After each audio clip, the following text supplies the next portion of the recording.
चलिए, आप सभी का स्वागत है। कल हम चर्चा कर रहे थे अपने संज्ञा प्रकरण में माहेश्वर सूत्र, और उसमें जो पढ़े गए हमारे संस्कृत में वर्ण हैं, उस वर्ण के बारे में मैं आपको बता रहा था। तो कल हमने देखा कि सामान्य रूप से दो प्रकार के इसमें वर्ण हैं। एक अयुण के अ से लेकर के अयौज के च तक का समुदाय, और दूसरा जो वर्ण समुदाय है वो हैवरट के ह से लेकर के हल के ल तक का समुदाय है। लेकिन इस दो प्रकार के वर्णों में भी हमने अलग अलग व्याकरण में अलग अलग नाम से जो जाने जाने वाले वर्ण हैं, उसको भी एक साथ समुदाय में ज्ञान कराने के लिए माहेश्वर में एक क्रम विशेष से उसको रखा गया है। जैसे हमने कहा था यण, ये अंतस्थ वर्ण है। उसके बाद वर्ग के 5वें अक्षर से लेकर के कपय के य तक ये सारे वर्ण स्पर्श कहे जाते हैं व्याकरण में। फिर उसके बाद हमने देखा कि शल प्रत्याहार का जो वर्ण है वो ऊष्मा वर्ण है। तो इस तरह से 4 प्रकार के वर्णों का इसमें समुदाय है। कल ये भी हम चर्चा कर रहे थे कि माहेश्वर सूत्र ये वर्णमाला है, तो इसमें जो वर्ण पढ़े गए हैं वही हमारे पास साक्षात वर्ण है। लेकिन व्याकरण में इन वर्णों के अलावा भी वर्ण है, तो जिसके बारे में हम विशेष रूप से चर्चा करेंगे। सामान्य रूप से कल हमने कहा था कि इसमें 33 और 9 42 वर्ण अभी दिखाई दे रहे हैं। लेकिन संस्कृत में अनुस्वार और विसर्ग का भी प्रयोग होता है। तो अनुस्वार और विसर्ग जो है उसको विशेष नाम से जानते हैं, और विशेष नाम क्या है? अयोगवाह। और अयोगवाह वर्ण 4 होते हैं। तो एक तो अनुस्वार, एक विसर्ग, और एक इसी तरह से जिह्वामूलीय और उपदमानी। जिह्वामूलीय और उपदमानीय वर्ण कौन है, इसकी हम चर्चा करेंगे। तो जैसे संस्कृत में विसर्ग का प्रयोग होता है, उसी तरह से अर्ध विसर्ग का भी प्रयोग होता है। तो अर्ध विसर्ग के साथ में यदि क और ख रहता है तो उसको हम बोलते हैं जिह्वामूलीय, क्योंकि उसका उच्चारण जिह्वा के मूल भाग से होता है। इसी तरह से अर्ध विसर्ग के साथ जो प और फ रहता है उसे हम उपदमानीय वर्ण कहते हैं। तो इस तरह से ये 4 वर्ण अपने पास और अतिरिक्त आ गए। हमने कहा था कि इसी तरह से हमने अच प्रत्याहार में अभी डायरेक्ट सीधे जो है 9 प्रकार के वर्ण देख रहे हैं। और इसमें जैसे अ एक ही अक्षर है, लेकिन संस्कृत में आ का भी प्रयोग होता है, तो आ भी वर्ण है। तो इस तरह से भेद के बारे में हम अलग से पढ़ेंगे, जिसमें मैंने कहा था कि संस्कृत व्याकरण में अच के भेद के बारे में जब हम आगे पढ़ेंगे तो कुल अच वर्णों की संख्या पाणिनि व्याकरण के हिसाब से 21 वर्ण हो जाते हैं। अब वो 21 वर्ण कौन कौन है उसकी हम चर्चा करेंगे धीरे धीरे। अभी हम इस बात पे आ गए कि ये वर्णमाला है। इस वर्णमाला में जो वर्ण है, इससे अतिरिक्त भी संस्कृत में वर्णों का प्रयोग होता है, जिसका क्रमिक विश्लेषण हम आगे करेंगे। अब यहाँ से हम मूल जो प्रधान विषय है संज्ञा प्रकरण का, उसको लेकर के चलते हैं। तो कल हमने आपको जो प्रत्याहार के बारे में बताया था कि प्रत्याहार हम कैसे बनाते हैं। तो सामान्य रूप से हमने कहा था कि जहाँ से लेकर के जहाँ तक के वर्णों को हमको लेना होता है, तो उस तरीके से हम एक समुदाय बनाते हैं, और समुदाय के पहले और अंतिम वर्ण को लेकर के हम प्रत्याहार बना लेते हैं। तो ये जो प्रत्याहार बनाने का जो तरीका है, ये हमारे पाणिनि के सूत्र के आधार पर होता है। तो इसलिए उसमें क्या क्या जरूरत है, कैसे हम प्रत्याहार बनाते हैं, इसके लिए हमको कुछ चीज़ों की जानकारी आवश्यक है। तो जैसे मैंने कहा कि जितने भी माहेश्वर सूत्र हैं, इसमें मूल वर्ण जो है वो अंतिम वर्ण को छोड़ करके है। अंतिम वर्ण जो है प्रत्येक सूत्र का, वह प्रत्याहार बनाने के लिए जोड़ा गया है। तो इसीलिए उसे व्याकरण में हम विशेष नाम से कहते हैं, और वो विशेष नाम होता है अनुबंध, माने जिसको किसी काम के लिए जोड़ा गया हो। तो यह जो अनुबंध है, इस अनुबंध को लेकर के हम प्रत्याहार बनाते हैं। तो व्याकरण में अनुबंध को विशेष नाम से हम जानते हैं, जिसको हम इत संज्ञा ये नाम रखते हैं। ये व्याकरण में इत कहलाता है। तो व्याकरण में इत ये एक विशेष नाम है, संज्ञा है, पारिभाषिक शब्द है, विशेष अर्थ को बताने के लिए। तो संज्ञा प्रकरण में यहीं से संज्ञा के बारे में बातें प्रारंभ हो गई है। तो अब अपने को ध्यान में ये रखना है नियम के आधार पर कि ये इत संज्ञा किसकी होती है, किस वर्ण की इत संज्ञा होती है और कहाँ होती है। तो जैसे हमने आपको बताया कि मूल रूप से दो प्रकार के वर्ण हैं, एक अच समुदाय और एक हल समुदाय। तो यहाँ दोनों प्रकार के वर्ण की इत संज्ञा होती है। समझ में आ रही बात? तो अच वर्ण की भी इत संज्ञा होगी, हल वर्ण की भी इत संज्ञा होगी, लेकिन कहाँ होगी ये हम नियम से तय करेंगे। तो इसलिए दो प्रकार के वर्ण होने के कारण वर्णों की इत संज्ञा करने के लिए सामान्य रूप से दो सूत्र हमारे पास बनाए गए हैं। अभी फिलहाल हम इस मुख्य इत संज्ञा को बताने वाले नियम की बात कर रहे हैं। इत संज्ञा और भी करने वाले सूत्र हैं, लेकिन अभी जो प्रसंग है उसमें अच वर्ण की इत संज्ञा सामान्य रूप से, हल वर्ण की इत संज्ञा सामान्य रूप से कहाँ कहाँ होती है, इसको बताने के लिए हमारे पास दो सूत्र हैं। एक सूत्र तो जो अच वर्ण की इत संज्ञा करेगा, दूसरा सूत्र होगा जो हल वर्ण की इत संज्ञा करेगा। तो हम अभी क्रमिक उन सूत्रों के बारे में पढ़ेंगे। तो जो आपके किताब में सिलेबस में संज्ञा प्रकरण में संज्ञा बताने के लिए जो सूत्र का क्रम दिया हुआ है, उसी आधार पर हम पढ़ेंगे। तो पहले जो व्यंजन वर्ण है हल, उस वर्ण की इत संज्ञा कौन करेगा, कहाँ उसकी इत संज्ञा होती है, उसको बताने के लिए सूत्र देता है हलंत्यम। तो आपको परीक्षा में हो सकता है कि सूत्र सीधा दे दे कि इसका क्या अर्थ है, ये अर्थ बताइए, उदाहरण दे करके समझाइए। या हो सकता है इस सूत्र के अर्थ के आधार पर आपको प्रश्न करे। तो दोनों तरीके से आपको अच्छी तरह से सूत्र को ध्यान में रखना है, समझना है। अवगतम? तो जैसे हमने कहा कि हल वर्ण की इत संज्ञा करने वाला सूत्र है हलंत्यम।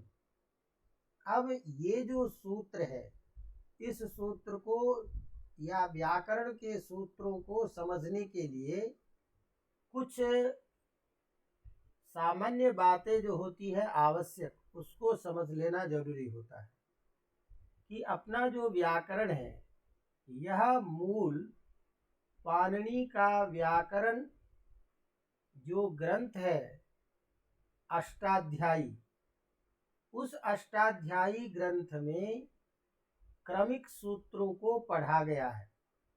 तो अष्टाध्यायी को अष्टाध्यायी हम इसलिए कहते हैं कि इसमें 8 अध्याय है और 8 अध्याय में प्रत्येक अध्याय में 4-4 खंड है। तो खंड को इस अष्टाध्यायी ग्रंथ में पाद के नाम से कहा गया है। तो प्रत्येक खंड में 4-4 पाद होते हैं और चारों पादों में अलग अलग संख्या में सूत्र होते हैं। तो प्रथम अध्याय के प्रथम पाद से प्रथम सूत्र से क्रमिक सूत्र बताए गए हैं और उसकी संख्या भी निर्धारित है। तो उस क्रम से मूल व्याकरण ग्रंथ है अष्टाध्यायी का। समझ में आ रही बात? लेकिन उस क्रम से जो व्याकरण का अध्ययन होता था उसको हम प्राचीन व्याकरण की परंपरा से अध्ययन कहते हैं। लेकिन चूंकि व्याकरण का ज्ञान लोक व्यवहार में जो शब्द का प्रयोग होता है उस प्रयोग के आधार पर अच्छी तरह से छात्रों को समझ में आ जाए, उसके लिए जो जो चीजें पहले आवश्यक है समझना छात्रों को, उन सूत्रों को छांट करके भट्टोजीदीक्षित ने अष्टाध्यायी के उन सभी सूत्रों को, उन सभी सूत्रों में जो जो अलग अलग जगह पर सूत्र था लेकिन उसका ज्ञान एक साथ जिन जिन सूत्रों का करना आवश्यक था, तो उन सभी सूत्रों को छांट करके और एक एक प्रकरण अलग से बना करके नए ग्रंथ की रचना कर दी जिसका नाम है सिद्धांत कौमुदी, वैयाकरण सिद्धांत कौमुदी। तो यह वैयाकरण सिद्धांत कौमुदी में अष्टाध्यायी के सूत्रों को छात्रों को प्रयोग के आधार पर अच्छी तरह से सारी बातें समझ में आ जाए, इसके लिए जो जो चीजें पहले जरूरत है उस क्रम से यहाँ प्रकरण को बांट करके रखा गया। इस तरह की जो अध्ययन परंपरा चली उसको हम नव्य व्याकरण की परंपरा कहते हैं और यही परंपरा आजकल सर्वत्र सब जगह प्रचलित हो गई है। अध्ययन अध्यापन में प्रायः इसी नवीन परंपरा से व्याकरण का अध्ययन होता है। अवगतम? तो जहाँ अष्टाध्यायी में हम पढ़ते थे तो वहाँ क्रमिक सूत्र पढ़ा होता था। अवगतम? और जो बातें पहले किसी सूत्र में कह दी जाती थी और बाद वाले सूत्र में यदि उसकी जरूरत होती थी उस शब्द की या उस अर्थ की, तो बाद वाले सूत्र में उसको बार बार लिखते नहीं थे, तो पूर्व सूत्र से वो शब्द या अर्थ बाद वाले सूत्र में आ जाता था। तो इस तरह से बाद वाले सूत्र में जिस अर्थ को, जिस शब्द को बताना आवश्यक है उसके लिए पूर्व सूत्र से वो पद हम ले आते हैं। तो व्याकरण में पूर्व सूत्र से बाद वाले सूत्र में किसी पद का या किसी अर्थ का आना उसे अनुवृत्ति कहते हैं। अनुवृत्ति का मतलब पूर्व सूत्र से बाद वाले सूत्र में किसी पद या अर्थ को ले आना। अवगतम? तो हम जब यहाँ पढ़ेंगे तो हो सकता है कि सूत्र में कम ही पद है लेकिन अर्थ में और भी विशेष शब्द आते हैं, विशेष अर्थ होता है, तो वो सारा अर्थ पूर्व सूत्र के अनुवृत्ति के बल से वो अर्थ बाद वाले सूत्र में आता है। इस तरह से बाद वाले सूत्र का पूरा अर्थ होता है। जैसे हमने अभी चर्चा की थी कि व्याकरण में व्यंजन वर्ण की इत्संज्ञा करने वाला सूत्र है हलन्त्यम। ये हलन्त्यम सूत्र क्या करता है, तो सीधे कहता है कि व्यंजन वर्ण की इत्संज्ञा हो। अब कहाँ व्यंजन वर्ण की इत्संज्ञा हो, इसके लिए सूत्र को हम देखते हैं तो इसमें केवल दो पद है, एक हल और एक अंत्यम। तो ये अंत्यम जो है इसका मतलब है अंतिम वर्ण, अंत में होने वाला। दो चीज है, ध्यान रखना, एक शब्द है अंत और एक शब्द है अंत्य। तो अंत का मतलब तो होता है जिसके बाद कोई ना हो, जिसके पहले तो कोई हो लेकिन जिसके बाद में कोई ना हो उसे कहेंगे अंत। तो यस्य पूर्वम अस्ति परम नास्ति, जिसके पहले तो हो लेकिन बाद में कोई ना हो उसी को क्या कहेंगे, अंत। तो अंत एक सीमा है जिसके बाद कोई ना हो, लेकिन उस अंत में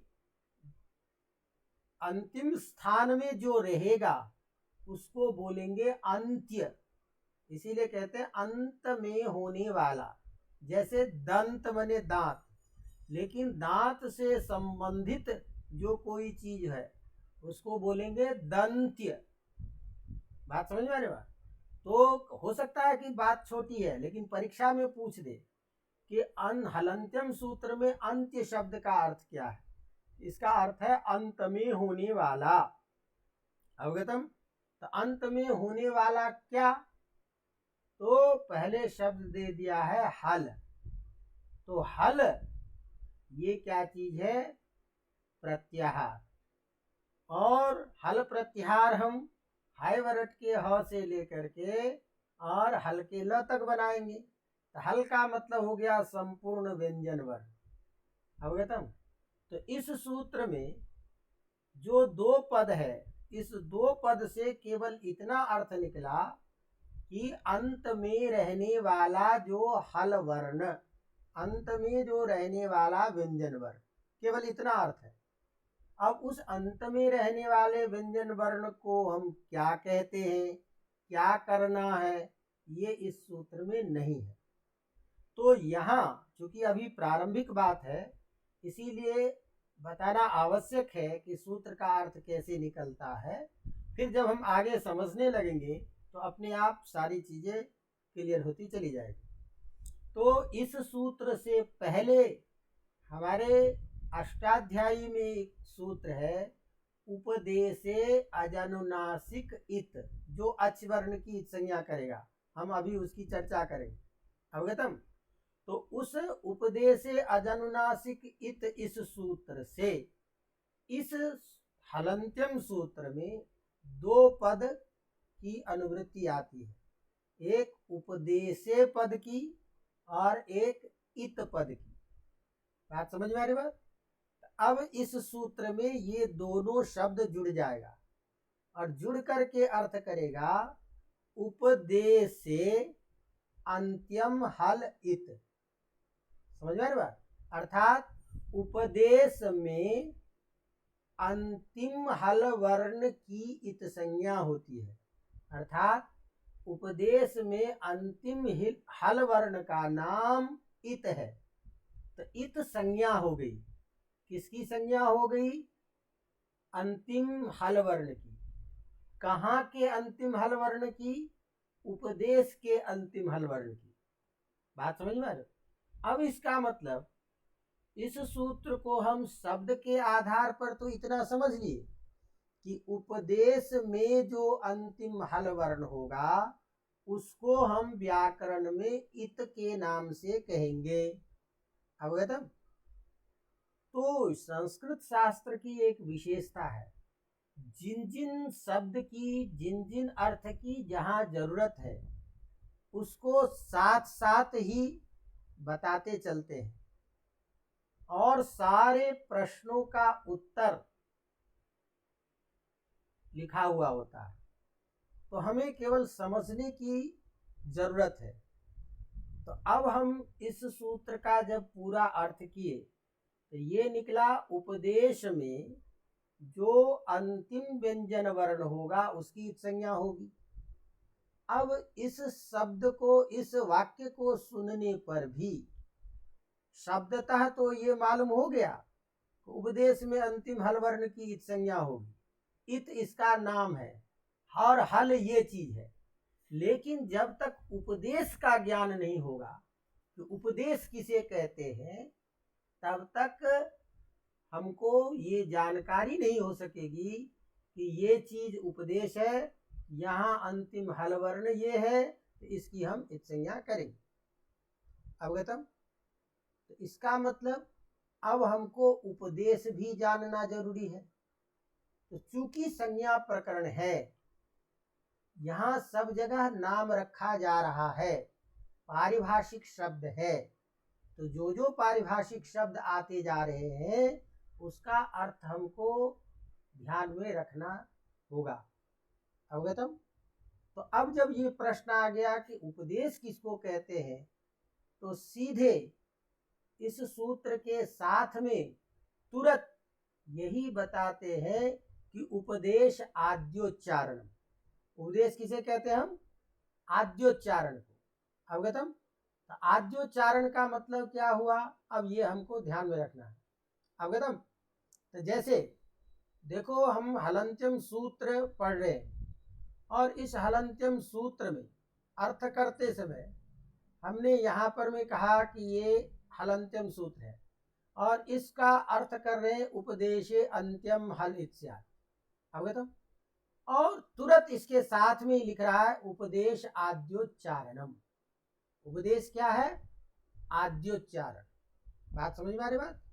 तो चूंकि उपदेश का ज्ञान नहीं होगा तो सूत्र का अर्थ नहीं लगेगा, और उपदेश जानना अब जरूरी हो गया, तो तुरंत वहीं पर में लिखते हैं उपदेश आद्योच्चारण को कहते हैं।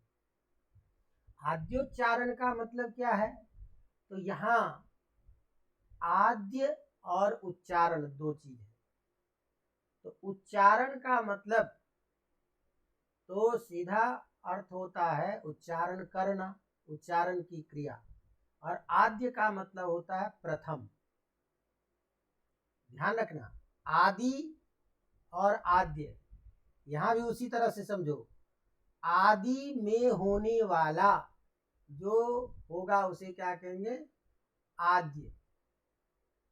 एक और पहला दोनों में अंतर है, दो और दूसरा इन दोनों में अंतर है।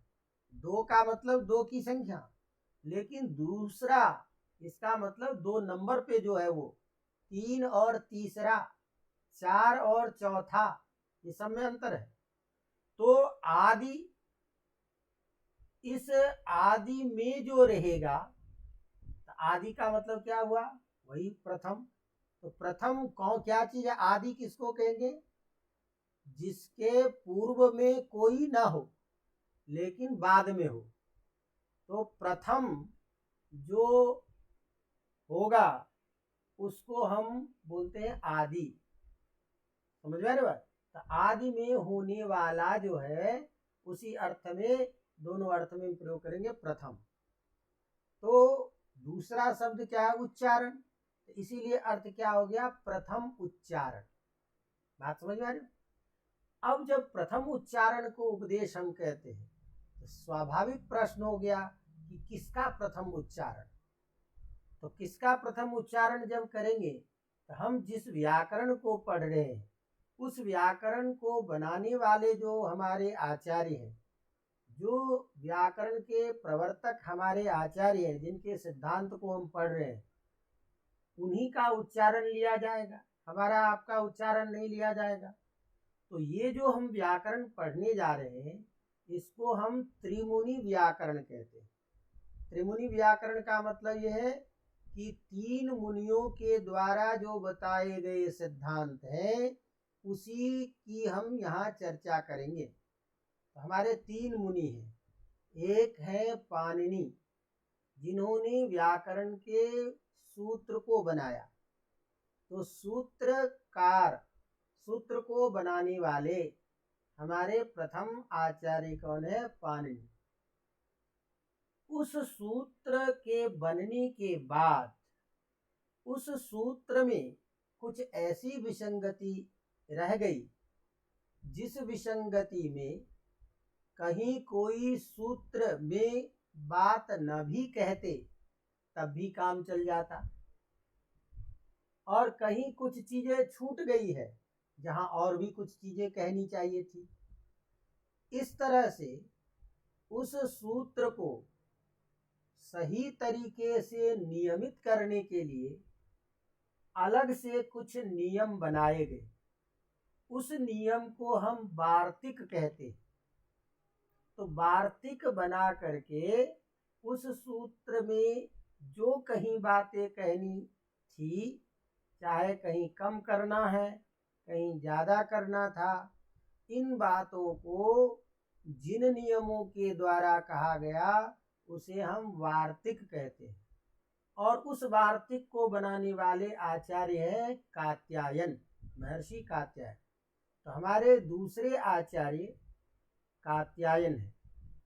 और ये जो पाणिनि ने जो सूत्र लिखा, कात्यायन ने जो वार्तिक लिखा, इन दोनों की बातों को लेकर के कहाँ किसका क्या अर्थ है, इन दोनों सिद्धांतों की एक विशाल व्याख्या की पतंजलि ने। तो इन दोनों नियमों के ऊपर में जो भाष्य लिखे हुए हैं, जो इनके सिद्धांत को बताए हैं, जो इनके रहस्य को बताए हैं, वो हमारे अंतिम आचार्य हैं इसके पतंजलि। तो पाणिनि, कात्यायन और पतंजलि, इन तीनों का जो सिद्धांततः जो शास्त्र है, नियम है, तो वही त्रिमुनि व्याकरण हम लोग आजकल पढ़ रहे हैं और उसी को हम यहाँ प्रधान रूप से स्वीकार कर रहे हैं। अवगतम? तो जब हमने कहा कि प्रथम उच्चारण, तो प्रथम उच्चारण किसका? इन्हीं तीनों आचार्यों का प्रथम उच्चारण लिया जाएगा। अब इन तीनों के प्रथम उच्चारण को हम उपदेश कहते हैं। तो इसका तात्पर्य क्या निकला, कहना क्या चाहते हैं, प्रथम उच्चारण से क्या मतलब है? तो प्रथम उच्चारण का मतलब सामान्य रूप से हम समझ लें, इसको हम कहते हैं प्रथम ज्ञान। इन लोगों ने जो प्रथम हमको ज्ञान कराया, तो किस रूप में ज्ञान कराया? व्याकरण को पढ़ने के लिए, समझने के लिए जिन जिन चीजों के द्वारा इन सारे सिद्धांतों को समझा जाए, वो सारी चीजें हमारे लिए उपदेश है। बात समझ में आ रही बात? अर्थात व्याकरण के ज्ञान के लिए जो जो बातें हमको कही गई, जिन जिन चीजों को बताया गया, वो सारी चीजें हमारे लिए प्रथम ज्ञान है। और वही प्रथम ज्ञान क्या है? उपदेश। तो व्याकरण में किन किन चीजों के द्वारा हम इस सारे नियमों को समझेंगे, तो इसको स्पष्ट करने के लिए समझा दिया है कि देखो, व्याकरण में सूत्र भी बताए गए हैं, व्याकरण में क्रिया को बताने के लिए धातु भी बताया गया है, व्याकरण में शब्द के अर्थ को बताने के लिए प्रत्यय भी बताया गया है, व्याकरण में किसी प्रयोग को बनाने के लिए कहीं आगम भी किया गया है, कहीं आदेश किया गया है।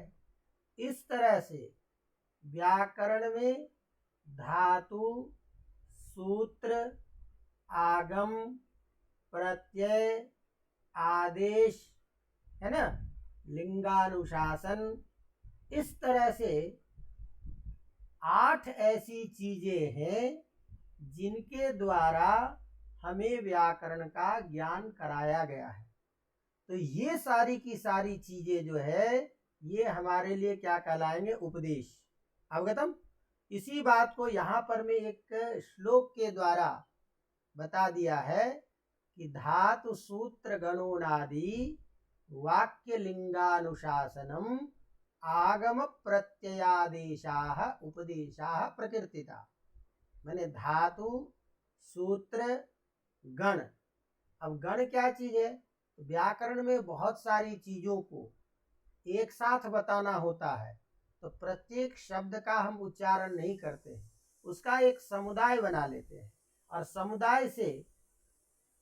समुदाय में जो पहला अक्षर होता है उस पहले अक्षर से उसका नामकरण कर देते हैं, तो वह जो समुदाय है उसको हम गण बोलते हैं। तो इस तरह से समुदाय बना करके गणों के द्वारा भी हमें शब्द का ज्ञान कराया जाता है। इसी तरह से कुछ विशेष सूत्र है, उनादि सूत्र, तो वह भी हमारे लिए उपदेश है। तो तात्पर्य क्या निकला कि कोई भी सूत्र जो है व्याकरण में, यह हमारे लिए आचार्यों के द्वारा प्रथम उच्चारण है।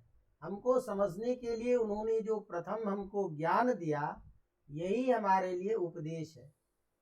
कोई धातु है, वही हमारे लिए उपदेश है। प्रत्यय है, वही उपदेश है। तो अब जब ये हमारे दिमाग में बात क्लियर हो गई कि सूत्र को हम व्याकरण में उपदेश कहेंगे, धातु को व्याकरण में उपदेश कहेंगे, प्रत्यय को व्याकरण में उपदेश कहेंगे, आगम को व्याकरण में उपदेश कहेंगे। अवगतम? तो इस तरह से कहीं पर में भी, चाहे वो सूत्र हो, चाहे प्रत्यय हो, चाहे आगम हो, कुछ भी हो, इन सब में से तो इसके अंत में जहां हल वर्ण होगा, उस वर्ण की इत संज्ञा हो जाएगी, उसका नाम इत हो जाएगा। बात समझ में आ रही है? जिसकी चर्चा हम आगे करेंगे, क्योंकि व्याकरण में जहां जहां भी हम कोई संज्ञा करते हैं उसका कोई न कोई प्रयोजन होता है। या संज्ञा सा फलवती, जहां जहां संज्ञा होगी वहां कोई न कोई प्रयोजन होगा। बिना प्रयोजन के हम संज्ञा नहीं करते। जब हम आगे पढ़ेंगे, जैसे मान लो कि हमने कहा कि अच प्रत्यय होता है, और अच प्रत्यय का रूप जब देखते हैं तो हम क्या करते हैं? अ ही शेष रहता है, च वहां नहीं दिखाई देता है। तो अब हमको कोई पूछे कि भाई अच में जो है च कहाँ चला गया, तो हम कहते हैं कि ये इसकी इत संज्ञा हो गई। क्यों इत संज्ञा हो गई है भाई? तो क्योंकि ये प्रत्यय उपदेश है और इस उपदेश में अंतिम ये च जो है हल वर्ण है, इसीलिए इसकी इत संज्ञा हो गई। इत संज्ञा होने से क्या होगा, ये बात की है। लेकिन अभी हमको ये समझना है कि किसी भी सूत्र में, किसी भी धातु में, किसी भी प्रत्यय, आगम आदि जितने भी हैं, इन सब में जो अंतिम व्यंजन वर्ण होगा उसी का नाम व्याकरण में इत होगा। तो इत शब्द पारिभाषिक हो गया तत्तद उपदेश में अंतिम व्यंजन वर्ण के रूप में। अवगतम? अब जैसे मान लो कि हमने कहा कि अयुण इत्यादि सूत्र है।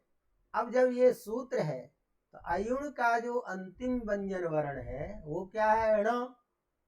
ण जो है व्यंजन वर्ण है, इसीलिए इस ण की इत संज्ञा हो जाती है। रिल रिक में जो क है, तो रिल रिक भी क्या है? सूत्र है, तो रिल रिक में क की क्या हो जाएगी? इत संज्ञा। इसी तरह से एवं अयौच जितने भी सूत्र हैं, इसमें सभी वर्ण की इत संज्ञा हो जाए। बात समझ में आ रही बात? तो अब हम इस व्याकरण में पहली बात ये ध्यान रखें कि सामान्य रूप से हमें कोई पूछे कि व्याकरण में हल वर्ण की इत संज्ञा करने वाला सूत्र कौन सा, तो बोलेंगे हलंत्यम। आपको परीक्षा में इस तरीके से भी प्रश्न पूछ दे सकता है कि उपदेश में अंतिम व्यंजन वर्ण की इत संज्ञा किस सूत्र से होती है, तो ये अर्थ चूंकि क्योंकि आपने हलंत्यम का पढ़ा है इसीलिए हम बोलेंगे कि हलंत्यम सूत्र से। या हमको डायरेक्ट सूत्र पूछे कि ये सूत्र कहाँ इत्संज्ञा करता है, किसकी इत्संज्ञा करता है, तो कहना पड़ेगा कि उपदेश में अंतिम व्यंजन वर्ण की इत्संज्ञा करता है। उपदेश क्या चीज है? तो एक शब्द में जवाब देंगे आद्योच्चारण है। आद्योच्चारण किस रूप में? तो जो तीनों मुनियों के द्वारा व्याकरण समझाने के लिए, व्याकरण को समझने के लिए जो चीजें कही गई है वो सभी चीजें हमारे लिए क्या है? उपदेश है। अवगत हो? बात समझ में आ रही बात?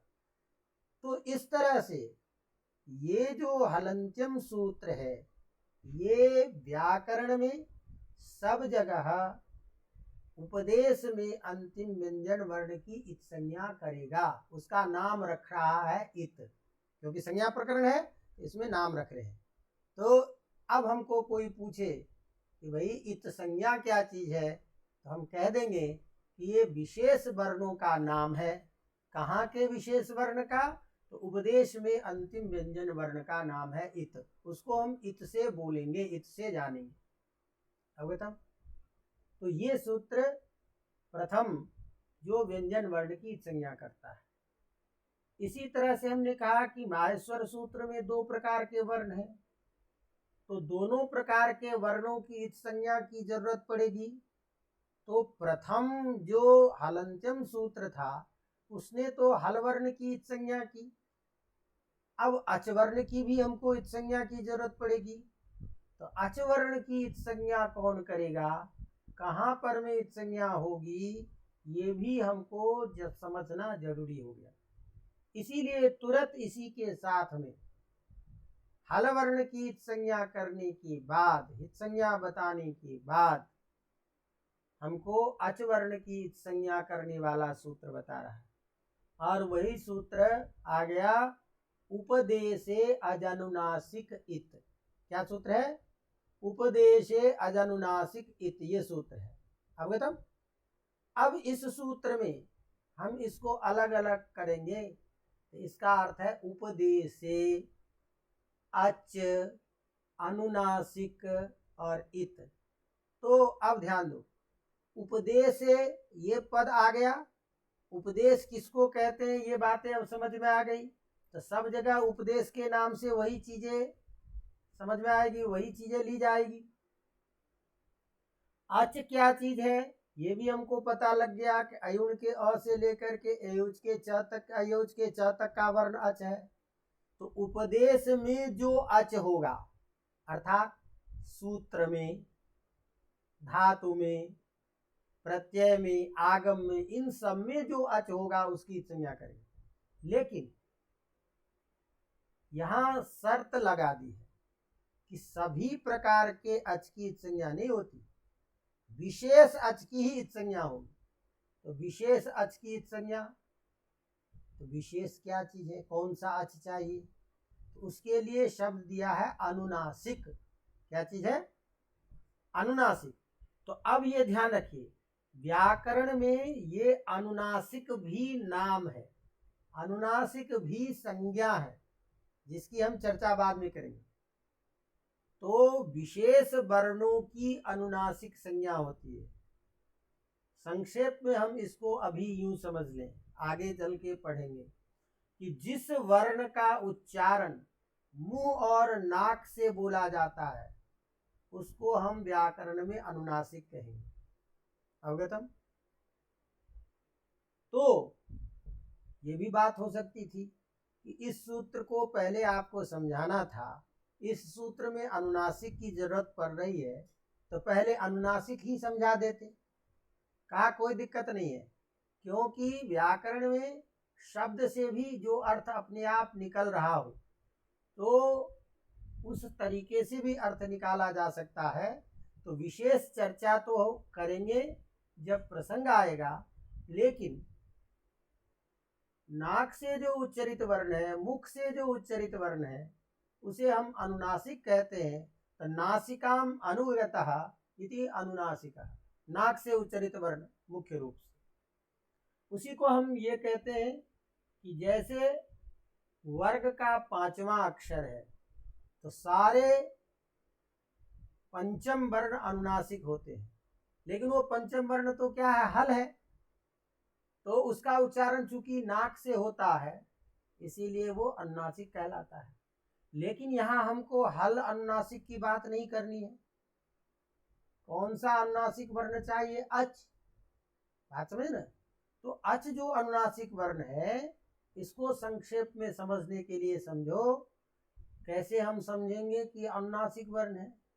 तो जिस अच के ऊपर में अनुस्वार है ना, चंद्र बिंदु इत्यादि लगा होता है, उसका उच्चारण मुंह और नाक आदि से होता है। अन्य उच्चारण स्थल और नाक से, तो ऐसे सभी वर्ण क्या होते हैं? अनुनासिक होते हैं। तो अब हमको अभी ये ध्यान रखना है, बात समझ में आ रही बात, कि व्याकरण में उपदेश में जो अनुनासिक वर्ण होगा, अच, अनुनासिक अच, उसकी भी इच संज्ञा होती है। तो सभी वर्णों की अच की इच संज्ञा नहीं होगी। किसकी होगी? केवल अनुनासिक अच की ही इच संज्ञा होगी। अवगत? अब समस्या अभी यहाँ थोड़ी सी अभी है। थोड़ी सी समस्या ये होती है कि आपने जैसे कहा कि अनुस्वार या चंद्र बिंदु जिस अच पर लगा होगा उस वर्ण को हम अनुनासिक कहते हैं। तो जहां जहां अनुस्वार और चंद्र बिंदु लगा होगा उसको तो हम पहचान जाएंगे कि अनुनासिक वर्ण है और उपदेश में है, तो संज्ञा हो जाएगी। लेकिन दिक्कत ये है कि बहुत सारे ऐसे वर्ण हैं जहां न तो अनुस्वार दिखाई देता है और न ही चंद्र बिंदु है, लेकिन वो अनुनासिक है। तो अब हम छात्रों को कैसे पता चलेगा? पहले अनुनासिक लगा होता था, लेकिन कालांतर में धीरे धीरे वो अनुनासिक हट गया। अब उस अनुनासिक वर्ण का हम ज्ञान कैसे करें? ये समझ में आ रही है? ये एक दिक्कत आ रही है। इस दिक्कत का समाधान है, ये भी हमको करना पड़ेगा। अवगतम? लेकिन हलंत्यम और उपदेशे अजनुनासिक इत, इन दोनों सूत्रों में अंतर हमको क्या करना है अभी? कि हलंत्यम सूत्र एक शर्त दिया था कि अंतिम व्यंजन वर्ण की ही संज्ञा होगी, लेकिन उपदेशे अजनुनासिक इत ये सूत्र ये नहीं कह रहा है कि अंत में होगा कि बीच में होगा कि पहले होगा, कहीं भी हो सकता है, लेकिन अनुनासिक होना चाहिए। अवगतम? तो इस तरह से उपदेशे अजनुनासिक जो सूत्र है, ये सूत्र उपदेश में अनुनासिक अच की संज्ञा करेगा। अब जैसे मैंने कहा कि ये जो अनुनासिक है यह अब दिखाई नहीं दे रहा है, तो इसीलिए अब उस अनुनासिक का ज्ञान कैसे करेंगे व्याकरण में? तो संज्ञा प्रकरण में हमें एक तरीका दिया है। तो कई बार परीक्षा में ये प्रश्न पूछ देता है कि व्याकरण में अनुनासिक वर्णों का ज्ञान कैसे होता है। अवगतम? तो उसको बता रहा है कि प्रतिज्ञानुनासिक्याः पाणिनीयाः। तुरंत यही जरूरत पड़ गई, अनुनासिक का ज्ञान आवश्यक है। अनुनासिक दिखाई नहीं दे रहा है तो फिर कैसे ज्ञान करें? तो कह रहे प्रतिज्ञानुनासिक्या पाणिनीया, अर्थात प्रतिज्ञा के आधार पर अनुनासिक वर्णों का ज्ञान होता है पाणिनि व्याकरण में।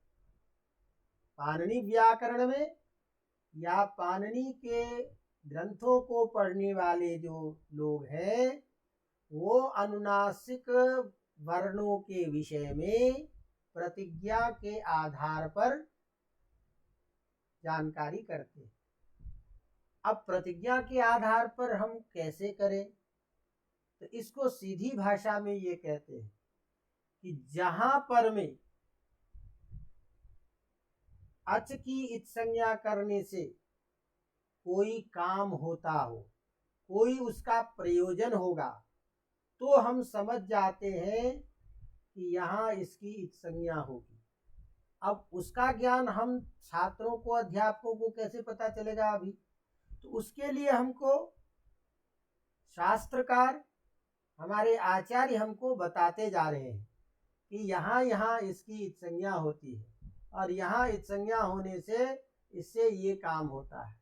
तो इस तरह से ज्ञान की दृष्टि से, प्रयोग की दृष्टि से तो आगे हम समझ लेंगे, लेकिन ज्ञान की दृष्टि से, परीक्षा की दृष्टि से यदि हमको कोई पूछे कि व्याकरण में अनुनासिक वर्णों का ज्ञान कैसे होता है, तो हमको कहना है प्रतिज्ञा के आधार पर। अब जैसे अभी हम इसका एक छोटा सा उदाहरण देते हैं, जिसकी चर्चा विशेष व्याख्या नहीं करेंगे, लेकिन अभी सामान्य रूप से बताते हैं। अवगतम? जैसे हमने कहा कि सभी माहेश्वर सूत्र का अंतिम वर्ण इत्संज्ञक है। अवगतम? सभी अंतिम वर्ण इत्संज्ञक है, लेकिन इस माहेश्वर सूत्र में एक विशेष वर्ण है जो अंत में नहीं है, फिर भी उसकी इत संज्ञा हो रही है। अब उसकी इत संज्ञा का भी अलग प्रयोजन है, लेकिन ऐसा एक विशेष वर्ण है जिसकी इत संज्ञा होती है बीच में रहने पर ही। तो वो कौन सा वर्ण है? तो वो है लन सूत्र का आकार। लन सूत्र का आकार। तो इसीलिए इसको पढ़ाते समय हमको कहा जाता है कि एषाम अंत्यायितः, ये सभी जितने भी 14 सूत्र हैं इसके अंतिम वर्ण तो इत्संज्ञक हैं, लेकिन लन मध्य तो इत्संज्ञक है। लन सूत्र का जो बीच में जो वर्ण है वो भी इत्संज्ञक है। तो लन सूत्र में बीच में वर्ण कौन है? अ, क्योंकि ल, अ और न। अब यहाँ एक चीज अभी ध्यान रखें कि हायवरट के ह से लेकर के हल तक जितने भी वर्ण हैं उन सभी में आकार जो है वो केवल उच्चारण के लिए है। वहां हमको केवल व्यंजन वर्ण ही लेना है, क्योंकि अच का समुदाय अलग बता दिया आयुण के अ से लेकर के च तक। लेकिन हायवरट के ह से लेकर के हल तक जो हल वर्ण है उसमें हम जब भी कभी आगे संधि प्रकरण में कहीं भी हल वर्ण का ग्रहण करेंगे तो शुद्ध हल व्यंजन वर्ण लिया जाएगा। तो शुद्ध व्यंजन वर्ण तो हम बोल नहीं सकते हैं बिना अच के, लेकिन लिखने में लिख सकते हैं। कैसे लिखते हैं? उस हल के नीचे एक डंडा लगा देते हैं, उसी को हम बोलते हैं हलंत। क्या बोलते हैं? हलंत अक्षर है। समझ में आ रही बात कि नहीं? तो यह जो वर्ण है उसमें एक डंडा नीचे लगा करके हम अलग से लिखते हैं। तो माहेश्वर सूत्र के हायवरट के ह से लेकर हल के ल तक जितने भी वर्ण पढ़े गए हैं उन वर्णों में आकार सब जगह उच्चारण के लिए है, लेकिन लन सूत्र का जो अ है उच्चारण तो हो ही रहा है, लेकिन उच्चारण के साथ साथ इस अ की इत संज्ञा भी होती है। बात समझ में आ रहा है? अब ये जो इस अ की जो इत संज्ञा होगी तो अ क्या है? अच है। अब अच होने के कारण हलंत्यम सूत्र से तो इसकी इत संज्ञा होगी नहीं। अच की इत संज्ञा करने वाला एक ही सूत्र है, उपदेशे अजनुनासिक इत। बात समझ में आ रही बात की? अब उपदेशे अजनुनासिक इत जो सूत्र है उसने कहा था कि उपदेश में जो अनुनासिक अच होगा उसकी इत संज्ञा करेंगे। तो लन चूंकि सूत्र है इसीलिए उपदेश है, ये तो हमारी बात समझ में आ गई। लेकिन यहाँ जो अ है इस अ के ऊपर कोई चंद्र बिंदु नहीं है, अनुस्वार नहीं है, ये अनुनासिक है कि नहीं है इसका ज्ञान नहीं है हमको। तो हम यहाँ प्रतिज्ञा के आधार पर समझते हैं कि ये ल का अ जो है इत्संज्ञक है। इसी बात को हमको पता नहीं था तो ग्रंथकार ने लिख दिया हमको कि लण मध्य तो इत्संज्ञ कहा, लण का जो आकार है वो इत्संज्ञक है, क्योंकि इसका कोई काम होना है। तो जहां इत्संज्ञा करने से कोई काम होता है वहां हम समझते हैं कि यहाँ प्रतिज्ञा की गई है। नहीं समझ में आ रहा है? अब लण सूत्र के आकार की इत्संज्ञा करने का विशेष प्रयोजन तो है कि एक विशेष प्रत्याहार बनता है, र प्रत्याहार, जिसकी चर्चा हम बाद में करेंगे जब विषय को अच्छी तरह समझने लगेंगे। लेकिन अभी केवल इतना हमको समझना है कि लण सूत्र का जो आकार है वो भी इत्संज्ञक है। अब जब वो इत्संज्ञक है तो वो अच है। अब अच है तो उसकी इत्संज्ञा कैसे होगी?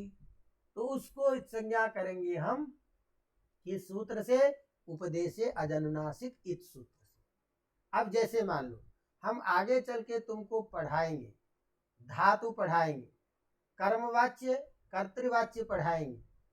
हमारे सिलेबस में अनुवाद बनाने के लिए एक्टिव पैसिव वॉइस बनाया गया है, तो उस वो भी जो निर्धारित है उसको सीखने के लिए क्रिया का प्रयोग सीखेंगे।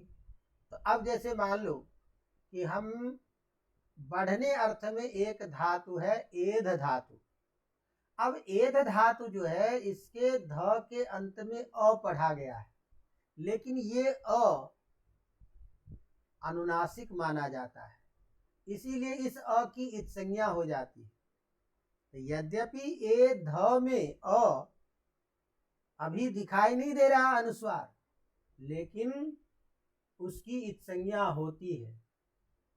समझेंगे नहीं? तो प्रतिज्ञा के आधार पर हम इस अ को इत्संज्ञक मानते हैं। और इत्संज्ञा क्यों करते हैं? तो इत्संज्ञा करने से ये धातु आत्मनेपदी हो जाता है। आगे चल के हम पढ़ाएंगे कि संस्कृत में धातु दो प्रकार के होते हैं। एक जगह तो तीता अंति लगा करके प्रयोग करते हैं, एक जगह ते एते अंते लगा करके प्रयोग करते हैं। तो ते एते अंते लगा करके जहाँ प्रयोग करते हैं उस धातु को हम आत्मनेपदी कहते हैं। तो अब एध धातु में एधति नहीं बनेगा, एधते ही रूप बनेगा। इसका ज्ञान कैसे होगा? तो आगे चल के नियम किया कि यदि मान लो स्वर की इत्संज्ञा हो, अनुदात्तेत धातु होता है, तो अनुदात्त इत्संज्ञक वर्ण होता है, तो वो धातु आत्मनेपदी हो जाता है। तो हमको केवल इतना समझाना है कि एध धातु में आकार था, उसकी इत्संज्ञा कम हमको करनी होगी, तो किसकी करेंगे? किस सूत्र से? उपदेशे अजनुनासिक। मान लो उदाहरण के तौर पर तुमको मैं समझाऊं कि हम आगे संधि प्रकरण में आगम पढ़ेंगे, कहीं पर में हमको तुक का आगम करना है, तुक। अब इस तुक के आगम करने पर त शेष रहता है, त ही बचता है। अब ये तुक क्या है? आगम है, और आगम होने से ये क्या कहलाएगा? उपदेश। अब उपदेश में इस तुक, इस उपदेश में अंतिम व्यंजन वर्ण कौन है? क। तो क अंतिम व्यंजन वर्ण है, तो उसकी इत्संज्ञा तो हलंत्यम से हो जाएगी। अब इसमें जो बचा उ, ये उ अच है। अब इस अच की इत्संज्ञा हमको करनी है, तो अब इत्संज्ञा करने वाला अच की उपदेशे अजनुनासिक इत सूत्र ही है। अब वो अनुनासिक की करेगा, तो यदि अनुनासिक नहीं होगा तो इत्संज्ञा नहीं होगी। इत्संज्ञा हो रही है, इसका मतलब क्या है? ये अनुनासिक है। तो इस तरह से कहीं भी हम आगे पढ़ेंगे और उपदेश में जहाँ कहीं भी अच वर्ण की इत्संज्ञा की बात होगी, वहाँ सब जगह उपदेशे अजनुनासिक इत इस सूत्र से इत्संज्ञा करेंगे। कहीं भी उपदेश में व्यंजन वर्ण की इत्संज्ञा की बात होगी तो हम हलंत्यम सूत्र से करें। अवगतम? समझ में आ रही बात की नहीं? अब यह जो इत्संज्ञा होती है, तो जैसे अयुण सूत्र में हमने अयुण में ण की इत्संज्ञा कर दी, ऋलृक में क की इत्संज्ञा कर दी। तो कल हमने आपको पढ़ाया था क्या पढ़ाया था कि माहेश्वर सूत्र में वही वर्ण लिए जाते हैं अंतिम को छोड़ करके। तो अंतिम को छोड़ करके वर्ण लिए जाते हैं, क्यों लिए जाते हैं? तो उसी के लिए हमने ये बताया अनुबंध है, इत्संज्ञक है। और इत्संज्ञा होने से क्या हो गया, इत्संज्ञक होने से क्या हुआ? तो हम आगे आपको कहेंगे कि जिस वर्ण की इत्संज्ञा होती है पूरे व्याकरण में, उसका लोप हो जाता है। क्या हो जाता है? लोप हो जाता है। तो इसका मतलब क्या हुआ कि इत्संज्ञा का प्रयोजन हुआ लोप हो जाना। अब जब ही हमने कहा लोप होता है, तो अब एक नई बात हमारे सामने में आ गई कि अब ये लोप क्या चीज है भाई? लोप किसको कहेंगे हम? लोप का मतलब क्या होगा? समझ में आ रही बात? तो यह जो लोप है, यह भी एक संज्ञा विशेष है। लोप भी किसी अर्थ विशेष में बोला जा रहा है, अवगतम? तो इसी को फिर हम क्रमिक संज्ञा के आधार पर पढ़ते चलेंगे। तो व्याकरण में लोप कहते हैं आदर्शन को। क्या?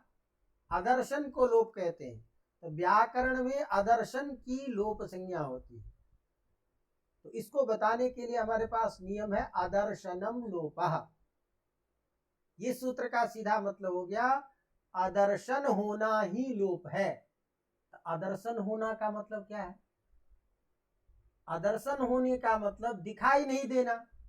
दिखाई नहीं देने का मतलब क्या है यहाँ पर भाई? जो वर्ण है वो दिखेगा कैसे नहीं? वो तो दिखेगा, और जब तक दिखता रहेगा तब तक कहेंगे कि ये आदर्शन हो नहीं रहा है।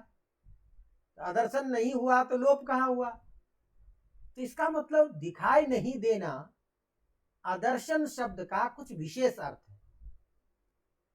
तो ऐसा नहीं है कि लोप का मतलब उसको हम मिटा देते हैं या वो हट जाता है, ऐसा नहीं। आदर्शन का मतलब है कि रहते हुए भी उसका ग्रहण नहीं करना। बात समझ में आ रहा है? रहते हुए भी उसको प्रयोग में नहीं लाना। तो अयुण में जो न है वो दिखाई तो दे रहा है, लेकिन दिखाई देने पर भी जब हम वर्ण की गिनती करेंगे तो उसको नहीं गिनेंगे। तो यदि हम उसको नहीं लेते हैं तो रहे, है तो है, जिससे आपको कोई मतलब नहीं है, वो यदि उपस्थित भी है तो उससे कोई फर्क नहीं पड़ेगा। तो इसीलिए हमने कहा कि जहां कहीं भी इत्संज्ञा होगी उस वर्ण का आगे हम बोलेंगे लोप हो जाएगा। तो ये लोप क्या चीज है, इसी को हमको समझना है कि व्याकरण में लोप भी एक संज्ञा है। और लोप जो संज्ञा है वो करने वाला सूत्र है आदर्शनम लोपः। और इस आदर्शन शब्द का अर्थ करता है प्रसक्तस्य आदर्शनम लोप भवति। प्रसक्त मने उपस्थित रहते हुए का भी दिखाई नहीं देना। तो दिखाई नहीं देने का मतलब हमको समझना है उसका ग्रहण नहीं करना, उसका प्रयोग में नहीं लाना। यही क्या है? आदर्शन। अवगतम? तो अयुण इत्यादि सूत्र उपदेश है। इस उपदेश में अंतिम व्यंजन वर्ण ण को चोटो है, इसकी इत्संज्ञा हलंत्यम से हो जाएगी, और हलंत्यम से इत्संज्ञा होने के कारण तस्य लोप से या हम लोप करेंगे। तस्य लोप एक लोप करने वाला सूत्र है। आदर्शनम लोप ये बताने वाला सूत्र है कि लोप इसको कहते हैं। तस्य लोप सूत्र है जो कहता है कि इसका लोप कर देना। किसका भाई? तस्य, उसका। किसका? जिसकी इत्संज्ञा की हो उसका। तो तस्य लोप सूत्र लोप करता है। हम आगे आपको पढ़ाएंगे कि व्याकरण में 6 प्रकार के सूत्र होते हैं। तो जो कोई काम करता है उसको हम विधि सूत्र कहते हैं। जो किसी पहले जो कार्य नहीं था उस अपूर्व कार्य को पहली बार जो विधान करेगा उसको हम विधि सूत्र कहते हैं। और जो किसी का नाम रखेगा, किसी अर्थ में किसी शब्द का प्रयोग बताएगा, उसे हम संज्ञा सूत्र कहते हैं। तो अदर्शनम लोपः ये संज्ञा सूत्र है, हलंत्यम संज्ञा सूत्र है, उपदेशे अदनुनासिक संज्ञा सूत्र है, लेकिन तस्य लोपः ये लोप करने वाला सूत्र है। तो तस्य लोपः सूत्र कहेगा कि जिसकी संज्ञा होती है उसका लोप हो जाता है। लोप हो जाने का मतलब क्या है कि हम उसके रहते हुए भी उसका ग्रहण नहीं करेंगे। अवगतम। तो इस तरह से यह व्याकरण में सारे क्रमिक संज्ञा का हम बोध करेंगे। तो आज हमने हलंत्यम और उपदेशे अजन्नासिक इस सूत्र के बारे में पढ़ा, अदर्शनम लोपा के बारे में चर्चा की। इसी तरह से हम धीरे धीरे संज्ञा के बारे में एक एक पद को लेकर के चलेंगे और मुझे लगता है कि आसान तरीके से हम समझ लेंगे, कहीं दिक्कत की कोई बात नहीं होनी चाहिए। इस प्रकार से हम प्रयास करते हैं, फिर आगे की चर्चा हम कल करेंगे। हम यहीं पर मैं आज इसको विश्राम देते हैं। धन्यवाद।